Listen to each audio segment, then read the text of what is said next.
Hello and welcome to the 100th episode of Kia Electric News. The first episode I did was way back on the 3rd of June 2022. I used to record them all in my car back then and get a crick in my neck doing it, which wasn't good. I seemed so relaxed then and my delivery was a lot slower.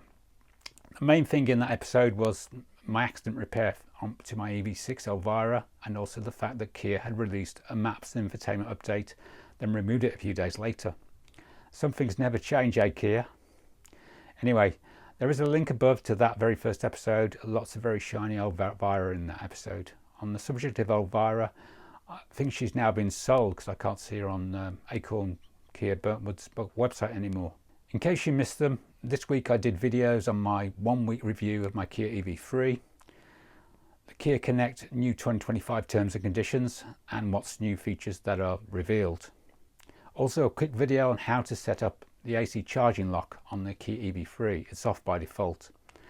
And also a follow-up to the video of my Kia EV3 1 week review where I discuss workarounds to the various issues I come across. This week I noticed 4 new Kia EV3 ICCU failures on various EV3 Facebook groups. This is across multiple European countries and the UK. I've been documenting all the ones I've come across on various Facebook groups and forums since November last year. That makes 14 in the EU and the UK so far since I started counting. Because these seem to be happening whilst the cars are very new, I suspect this could be a bad batch of ICCUs. The one place I would expect a lot of coverage is on the Kia EV3 Reddit group, but I'm not finding anything on there. Also, doing a Google search on the terms Kia EV3 ICCU failure brings up very little in the last month anyway, even before that. So I don't think there is a major problem yet, but I'll keep an eye on it. I get asked a lot about how to set up the digital keys in the EV3. The Kia EV3, EV6 and EV9 all have digital key support. Well, the new EV6 that is. The problem is that only Apple, Samsung or Google phones are supported. Here is the official list on screen. Also Apple iOS version 16.3 or higher. So the iPhone 11 or above. Lots of Samsung Android phones, different models, Google Pixel 6 Pro or above, and Apple Watch Series 6, 7, 8, 9 and Ultra. I have a brand new Realme 12 Pro smartphone which technically is up to the standard for running digital key 2, but Kia checks your model number when you try and create a digital key, so I can't get past that. Realme is a brand that is well known in Europe and Asia and is very popular in India, so I hope Kia can widen their compatibility list on this.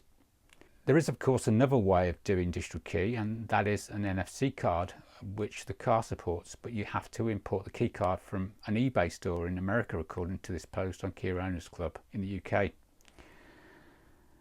It's from a user called Masklin. The post says this: I decided to take a bit of a speculative punt and ordered an NFC card key from a Kia outlet in the US via eBay, as they're not available in the UK to the best of my knowledge. It arrived yesterday and I was able to see if it worked with the EV3 this morning, and it does. It paired up with no issues, and after leaving both fobs, iPhone and watch, although I'm not entirely sure if the Apple Watch plays any part, while out of range it unlocked and locked doors and allowed the car to be started and driven. So I think my modus operandi now will be not to carry the large fob anymore, as I'm not too fussed about the extra functionality over and above locking and unlocking, but just iPhone, watch, mechanical key and NFC key in a shielded wallet, and see how that goes. If anyone is interested in doing similar, the card key is part number ATH81-AB000. The cost including postage from the USA, but on a credit card that has no fees, was £48.07, and it took just over 2 weeks to arrive, order being placed on the 27th of December. One missing feature I've noticed on my new EV3 that was supposed to be in the car was the full version of Remote Start Park Assist 2, or RSPA2 for short. It's still listed as a feature on the UK press release though, but all I got is the very basic move the car back and forth on the car key, so no self-parking features like I had on my EV6. Anyway, does anyone know what the hell happened to the feature in the UK? Is it the same situation in Europe? Last week I came across this Hyundai group video on the Kia EV3 matte paint detailing for anyone who's interested in how to officially wash your car. Might be of interest. Now for some EV6 news. My Australian correspondent Gary Buck has noticed his EV6 cooling vents opening more frequently since the latest ICCU and VCU limp home updates. So has anyone in the US or anyone else or anywhere else that's had this update noticed this? Let me know. During the week I noticed US Kia Maps soft updates website has updated its notice to say that the next maps will be available late February 2025. This also ties up with what I've heard about the next UK Maps and Infotainment version coming out in February.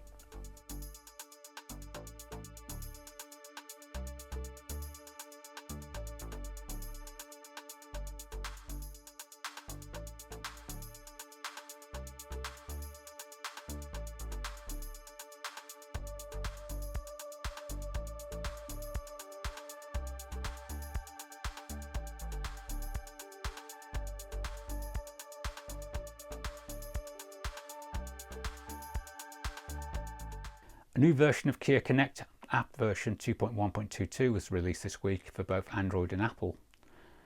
I've not spotted anything different at all in this version. If you have, please let me know. And there's more. On Friday morning I was confronted with this message. They did a forced upgrade to version 2.1.23 to enable me to carry on using the app. The only change I know of is a change to the access method to Google Calendar changing because the API has changed. So I think you have to log into your Google account again to remake the calendar link. That's if you're using it.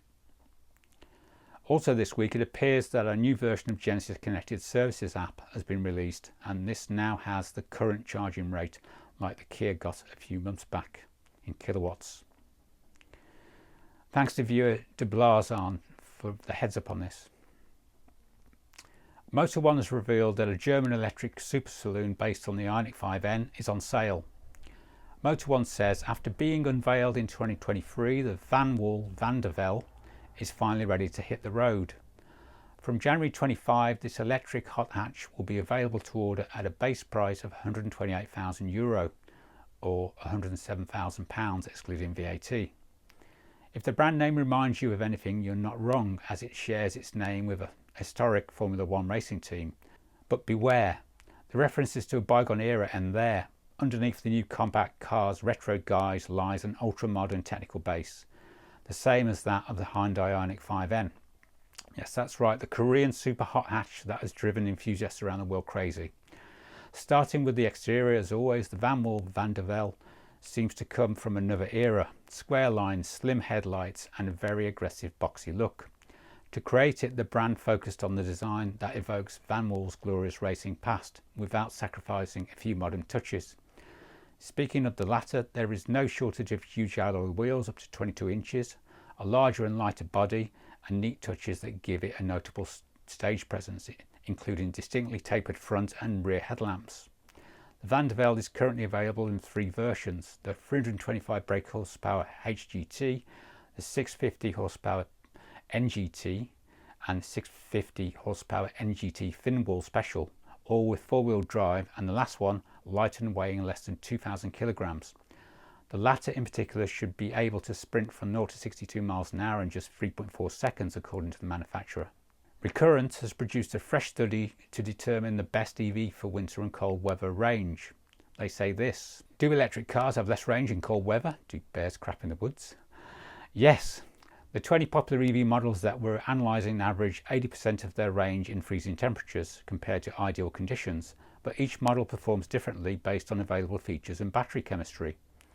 Other key findings: heat pump technology extends EV range by 10%, making it a key consideration for people who live in cold climates. Every modern EV we studied can deliver 100 plus miles of range even in freezing temperatures. Vehicles with LFP battery chemistries should not experience noticeably less range than their NCM counterparts in normal cold conditions, although winter charging times may be a bit slower. Vehicles with heat pumps retain 83% of their range in freezing conditions, compared to 75% of their range without heat pumps on average. Models from Tesla occupy the top 2 spots with 89% and 88% respectively. In terms of Hyundai Group vehicles, the Ioniq 5 and the Kona occupy position 6 and 7 with 84% and 85% respectively. But where is the EV6, you might ask? Well, 14th place with 80%, below the Kia EV9 at 12th with 82%. I find it hard to believe the EV6 is less efficient than the EV9 though. That's quite a bonkers result. Korean car bloggers spied the forthcoming Genesis GV90 with production ready body. Based on these spy shots, KCB has produced this new rendering which looks very similar to the Genesis Neon concept. This week I noticed that Hyundai Worldwide YouTube channel has an absolute ton of how-to videos on the Ioniq 5N on subjects such as the N drift optimizer, N race, N battery conditioning, N torque distribution, N grid boost, N launch control, N pedal, N e-shift, N active sound plus, and N buttons and widget customization. This may well be worth a look if you have an Ioniq 5N. I'll put a link to the YouTube landing page above. And finally, I will leave you with a recently released Hyundai N Tokyo Auto Salon highlights video. Hyundai N unveiled the Ioniq 5N DK edition and the Ioniq 5N Mini GT concept car at the Tokyo Auto Salon, redefining tuning and drifting performance EVs. I'll put a link above to that video. Anyway, that's all for this week. As usual, links to all stories and videos can be found in the show notes, which are in the video description. You just have to click on and expand the video description to see all the detail. Welcome to all new subscribers and thanks for all the comments and likes. A big hello and welcome to new channel members Martin Harvey and Peter Sefton. As always, a big thanks to my channel members for your financial support, which is much appreciated. Thanks for watching.